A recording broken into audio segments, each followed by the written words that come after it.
Was ist denn hier los? It's a very long day. The longest day. Private Flanagan. The Longest Day wasn't just a war movie.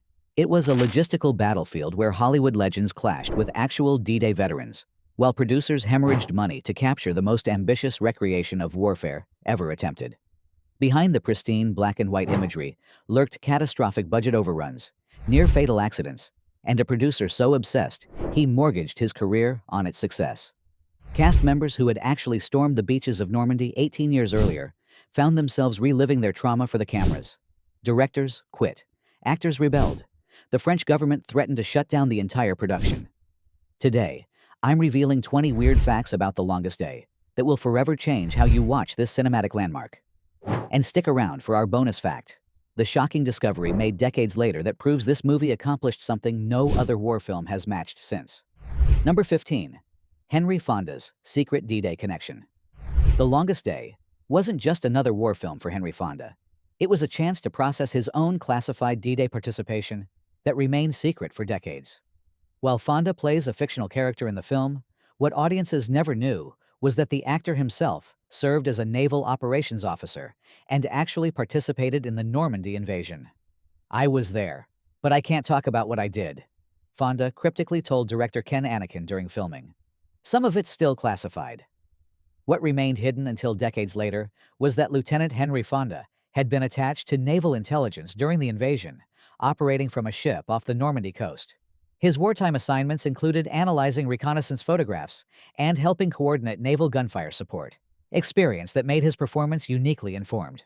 On set, Fonda became visibly uncomfortable during certain battle sequences, at one point walking off during a particularly realistic naval bombardment scene. Production notes reveal he requested script changes to more accurately reflect the chaos of the actual landings. Changes the directors implemented without understanding their source. Most revealing is a moment where Fonda improvised a line not in the script. When his character says, "This isn't how we planned it," he wasn't reading dialogue. He was expressing his actual memories of June 6, 1944, hiding in plain sight on screen. Number 14. The French government's unprecedented military support. The Longest Day wasn't just given access to filming locations. It received military support on a scale never equaled before or since. The French government, eager to celebrate its role in D-Day, provided Zanuck with 2,000 actual French troops as extras and granted unprecedented access to the actual invasion beaches. What viewers don't realize is that many scenes feature real military hardware, not props. The French army supplied 100 trucks, 40 tanks, and dozens of authentic landing craft. French naval vessels participated in offshore sequences, sometimes interrupting actual military exercises to accommodate filming. "We're essentially commanding part of the French military for the summer," Assistant Director Bernard Farrell noted in production diaries. This cooperation came with unexpected complications. The French government insisted on script approval, demanding several changes to emphasize the French resistance's role. When Zanuck refused to alter certain scenes, the Ministry of Defense temporarily withdrew 500 troops from the production, forcing frantic rescheduling. Most surprisingly, the French insisted on a military honor guard present whenever scenes depicting French casualties were filmed. These uniformed soldiers stood at attention just off camera during death scenes involving French characters, a strange ritual that confused many of the international cast members, but was considered essential by French military observers to honor the actual fallen. Number 13. Robert Mitchum's method. Acting went too far. The Longest Day wasn't just another paycheck for Robert Mitchum. It became an obsession that led to dangerous method acting. Cast as General Norman Cota, who famously walked upright across Omaha Beach while under heavy fire, Mitchum decided to embody Cota's legendary disregard for danger. What audiences don't realize is that Mitchum refused to duck during explosive sequences with live pyrotechnics. "Cota didn't duck, so I'm not ducking," he reportedly told the safety coordinator. This method approach reached alarming levels when Mitchum insisted on walking through actual controlled detonations. During one beach sequence, he suffered minor shrapnel wounds to his leg, but continued filming without reporting the injury. The production's insurance company threatened to shut down filming when they discovered Mitchum was ignoring safety protocols. "He wasn't acting anymore. He was channeling something dangerous," recalled co-star Red Buttons. The situation deteriorated further when Mitchum began sleeping on the beach in a military tent and restricting his diet to match wartime rations. He lost 15 pounds during filming, and developed a case of pneumonia that halted production for 3 days. When director Ken Anakin attempted to intervene, Mitchum allegedly responded, "You wanted authenticity. This is what it actually felt like." Number 12. Sean Connery was nearly fired before becoming James Bond. The Longest Day wasn't just another credit on Sean Connery's resume. It nearly ended his career before James Bond made him a star. Cast in the small role of Private Flanagan, Connery was virtually unknown when filming began in 1961. What fans don't realize is that Connery was simultaneously auditioning for Dr. No while filming The Longest Day, often rushing from Normandy to London for Bond screen tests. This scheduling conflict created tension with Zanuck, who threatened to replace him. "Who does this nobody think he is?" Zanuck reportedly fumed when Connery requested a schedule adjustment for a Bond callback. The situation worsened when early rushes of Dr. No began circulating among industry insiders, creating buzz about Connery. Suddenly, the actor began requesting more lines in The Longest Day, feeling his rising status deserved more screen time. This infuriated Zanuck, who had a strict policy against expanding roles during production. In a twist of Hollywood fate, Connery's scenes were scheduled to be cut entirely during final editing. Only after Dr. No premiered to massive success in the UK, while The Longest Day was still in post-production, did Zanuck reverse course, not only keeping Connery's scenes, but prominently featuring him in marketing materials. The film's famous closing line, "It's a very long day, the longest day," was hastily given to Connery in post-production dubbing to capitalize on his new star power. Number 11. John Wayne's disruptive demands and historical inaccuracy. The Longest Day wasn't just a film for John Wayne. It was a chance to rewrite his own wartime history. Despite Wayne's patriotic image, he never served in World War II, having received a deferment. This created a complex psychology on set that disrupted production. What viewers don't notice is that Wayne's character, Lieutenant Colonel Benjamin Vandervoort, was actually 27 years old during D-Day. Wayne was 54 during filming, twice the age of the real-life hero he portrayed. "I won't have some pretty boy playing Vandervoort," Wayne insisted when Charlton Heston was originally considered for the role. "This part is mine." Wayne's influence didn't stop there. He demanded his character perform physically impossible feats not in the historical record. The scene where Vandervoort continues commanding after breaking his ankle was Wayne's addition. Though the injury was historical, the heroic leadership sequence afterward was pure Hollywood invention. Production notes reveal Wayne insisted his character's dialogue be rewritten to include more overtly patriotic statements. When historical consultant Cornelius Ryan objected that these speeches contradicted the documented record, Wayne allegedly replied, "The audience doesn't want the real war. They want the war they remember." Most telling was Wayne's insistence on using his trademark cowboy walk rather than adopting military bearing, despite multiple requests from military advisors on set. Number 10.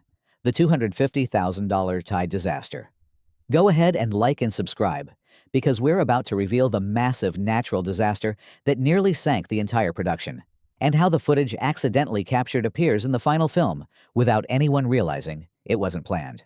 The Longest Day wasn't just battling studio executives and actor egos. It was fighting the literal forces of nature. The film's most expensive sequence, the beach landing, was nearly ruined by an unexpected tidal surge that destroyed sets and equipment worth over $250,000, about $2.3 million today. What viewers don't realize is that several landing craft used in the Omaha beach sequence weren't props.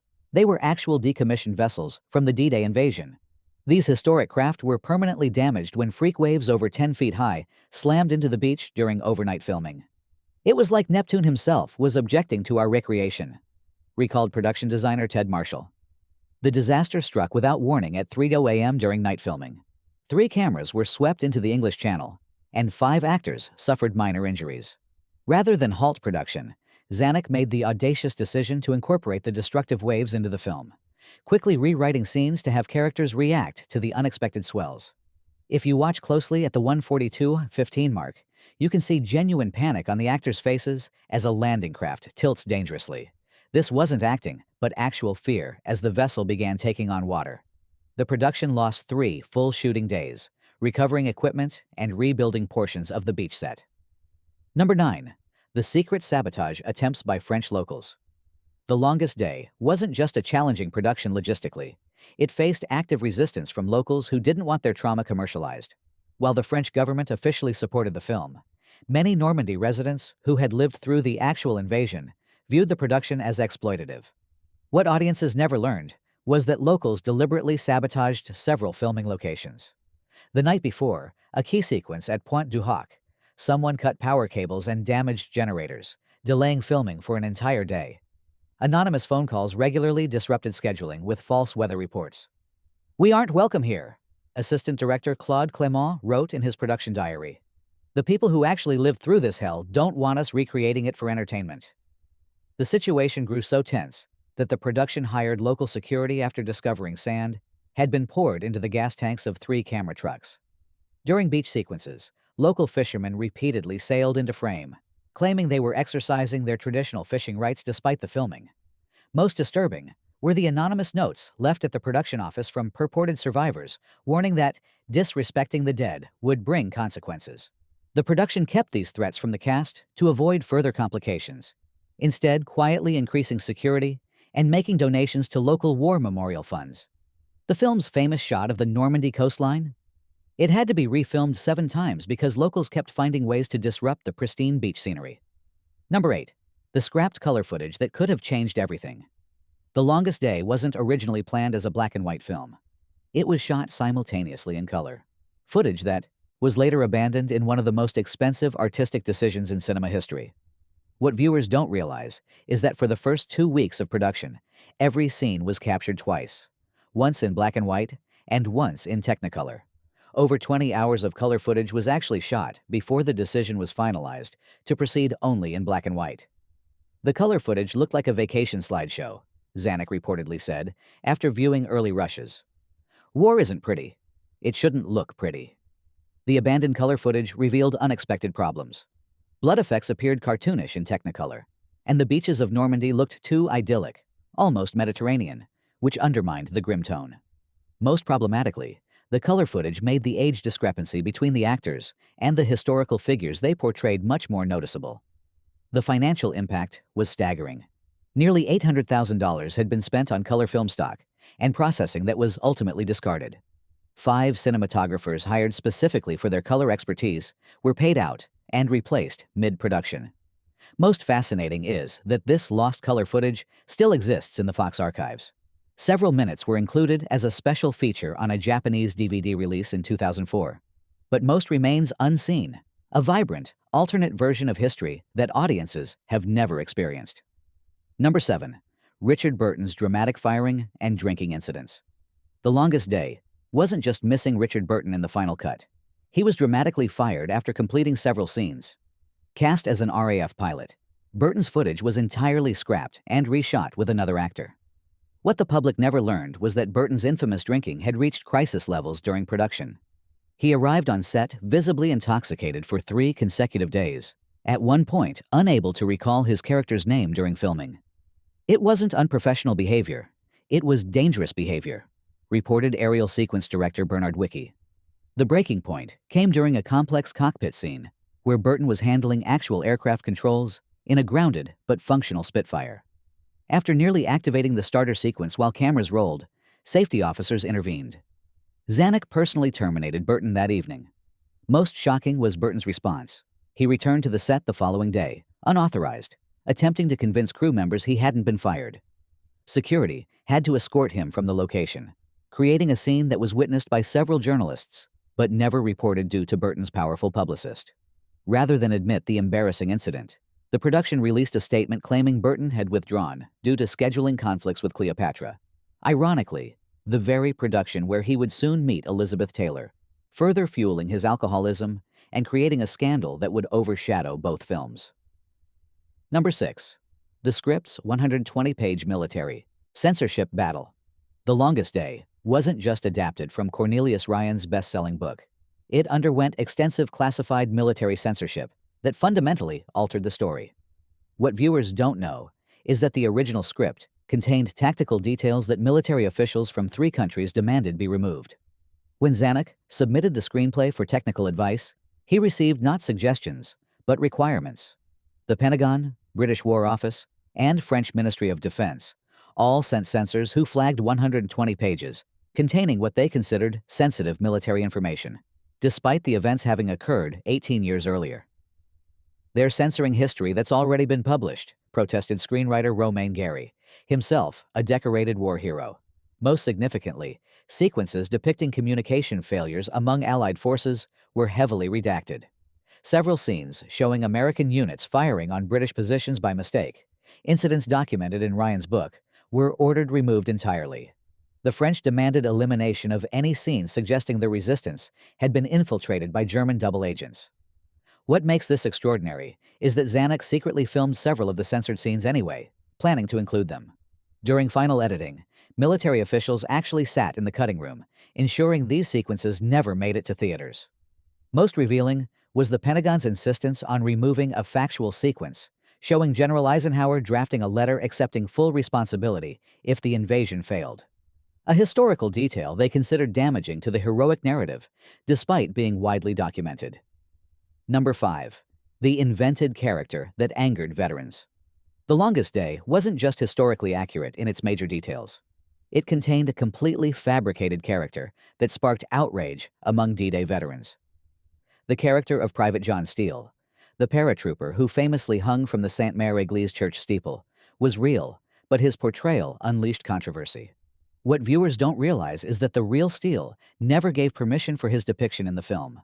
When he learned how his experience had been dramatized, he publicly denounced the movie for sensationalizing his trauma. "I wasn't some spectacle hanging there for hours," Steele told reporters after the premiere, "and I certainly wasn't calmly watching the battle below like some damned tourist." The reality, which Steele repeatedly tried to correct, was that he had been unconscious during most of his time suspended from the church. The film's portrayal of him witnessing German executions of fellow paratroopers from his hanging position was complete fiction that particularly disturbed the veteran. Production notes reveal Zanuck was aware of these inaccuracies, but insisted on the more dramatic version, despite historical advisor Cornelius Ryan's objections. "We need someone to witness this part of the battle," Zanuck reportedly argued. "He's already hanging there, so he might as well be our eyes." The controversy grew when memorabilia featuring the hanging paratrooper became popular, commercializing what Steele considered the most traumatic hours of his life. Today, the church at Sainte Mère Église features a steel mannequin hanging from its roof, a tourist attraction based not on history, but on the film's dramatization. Number 4. The fake injury that became real on camera. The Longest Day wasn't just recreating combat. It accidentally captured actual injuries that remained in the final cut. The film's infamous scene of soldiers struggling through obstacles on Omaha Beach contains footage of non-simulated trauma that audiences have mistaken for exceptional acting for decades. What viewers don't know is that the production used real metal obstacles and authentic barbed wire for visual accuracy. During one extended take, actor Eddie Albert suffered a deep laceration to his leg when a barnacle-covered obstacle collapsed unexpectedly. Rather than calling cut, Albert continued the scene, incorporating his genuine pain into his performance. "We didn't realize he was actually injured until we saw blood in the water," recalled camera operator Jean Tournier. The production's medical team discovered Albert had sustained a wound requiring 17 stitches, but the actor refused treatment until the complex sequence was completed. His limping ascent up the beach, often praised by critics as a powerful performance choice, was the result of his actual injury. More disturbing was the decision made in editing. When reviewing footage and learning of the real injury, Zanuck not only kept the sequence, but extended it, adding close-ups of Albert's pained expressions from other takes. "It's the most authentic moment in the entire film," Zanuck reportedly told the editor, "because it's not acting anymore." Albert never publicly discussed the injury, considering it minor compared to what actual soldiers had endured on D-Day. Number 3. The massive continuity error no one ever spotted. The Longest Day wasn't just meticulously crafted. It contains what might be the most significant continuity error in war film history, one so massive that historians still debate whether it was deliberate or accidental. What eagle-eyed viewers miss is that throughout the film, the weather conditions constantly change, not just between scenes, but often within the same sequence. While D-Day historically had overcast morning skies clearing later, the film shows wildly inconsistent conditions because it was shot over 14 weeks with constantly changing weather. "We simply couldn't wait for matching conditions," admitted director Ken Anakin. "With a cast that size and military support that expensive, we shot regardless of sky conditions." The production attempted to disguise this problem with careful editing. But in at least 24 identifiable shots, the weather transforms dramatically in seconds. Most noticeable is the sequence where American troops scale the cliffs at Pointe du Hoc. If you watch the background sky, it shifts from cloudy to clear blue to overcast within a single narrative minute. What makes this error particularly significant is its historical implication. The actual D-Day weather conditions were crucial to the invasion's timing and strategy, yet the film unintentionally suggests clear conditions throughout, creating a visual historical record at odds with reality. Most remarkably, despite thousands of reviews and analyses over decades, this massive continuity issue went undiscussed until military historian Stephen Ambrose highlighted it in a 1995 lecture, calling it the visual equivalent of a factual error that's hidden in plain sight. Number 2. The rivalry between directors that nearly destroyed the film. The Longest Day wasn't directed by one visionary. It was helmed by 3 competing directors who barely spoke to each other and actively undermined one another's work. The film's fractured production approach, with Ken Anakin directing British sequences, Andrew Martin handling American scenes, and Bernard Wicki overseeing German segments, created a toxic environment that nearly collapsed the entire project. What audiences don't perceive is how dramatically different each director's approach was. Anakin favored meticulous planning with minimal takes, while Martin encouraged improvisation and shot extensive coverage. Wicki, meanwhile, employed a documentary-like approach that the others considered amateurish. It's 3 different films stitched together, a frustrated Zanuck wrote in production notes, and none of the directors will compromise. The situation deteriorated when the directors began competing for resources. When Martin requested additional days for his beach sequences, Anakin threatened to quit if his British paratrooper scenes were shortened to compensate.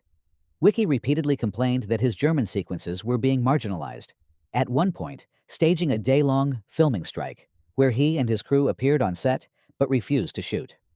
Most shocking was the post-production sabotage.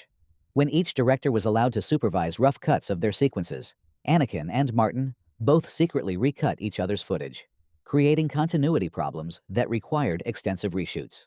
The situation grew so hostile that Zanuck ultimately banned all 3 directors from the editing room, taking personal control of Final Cut. The film's fractured visual style, often praised by critics as representing the chaos of war, was actually the unintentional result of directorial conflict rather than artistic vision. Number 1. The secret 4th director who remained uncredited. The Longest Day wasn't just directed by the 3 credited filmmakers. A secret 4th director, one of Hollywood's most legendary figures, shot substantial portions of the film without ever being acknowledged. What film historians have only recently confirmed is that John Ford, the 5-time Oscar-winning director, secretly directed approximately 20 minutes of the final cut, including several pivotal sequences. At the time, Ford was under contract to another studio, making his involvement contractually impossible to credit. Ford was Zanuck's insurance policy, revealed assistant director Bernard Farrell in a 2004 interview. When the other directors weren't delivering what Darryl wanted, Ford would quietly come in and reshoot. Most surprising is which sequences bear Ford's unmistakable visual style. The iconic scene of American troops huddled in landing craft approaching the beach, frequently cited as one of the film's most influential moments and a clear inspiration for Spielberg's Saving Private Ryan, was entirely Ford's work, shot over 2 nights when official director Andrew Martin was ill. The subterfuge required elaborate planning. Ford would arrive after the primary units had wrapped, working with skeleton crews who were sworn to secrecy. Call sheets for these sessions listed B-roll unit rather than Ford's name. Zanuck maintained this secret for decades, even denying Ford's involvement in interviews. Only after both men had died did production documents emerge confirming the arrangement. Most revealing was a private letter from Zanuck to Ford, discovered in Ford's estate, thanking him for saving vital parts of this picture when others failed me, and apologizing that credit where it's due must unfortunately remain our secret. Bonus fact: The Longest Day wasn't just a film about history. It represents a unique historical convergence that can never occur again.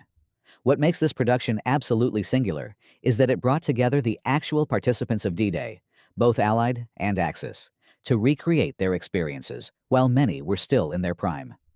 This wasn't just filmmaking. It was a historical reconciliation disguised as a movie, noted military historian Stephen Ambrose. What viewers don't grasp is the extraordinary psychological complexity happening behind the scenes. The production included 43 actual D-Day veterans in various roles, men who had genuinely tried to kill each other 18 years earlier, now collaboratively reenacting their shared trauma. This created situations without parallel in cinema. A German actor who had manned an actual machine gun on Omaha Beach now pretended to fire at American actors, some of whom had actually stormed that same stretch of beach. Former enemies lived in the same hotels, dined together, and helped each other perform more authentic deaths. Most profoundly, the film captured a moment when memory was still vivid, but wounds had begun to heal. Several unscripted moments of genuine emotion occurred when veterans found themselves overwhelmed by recalled trauma.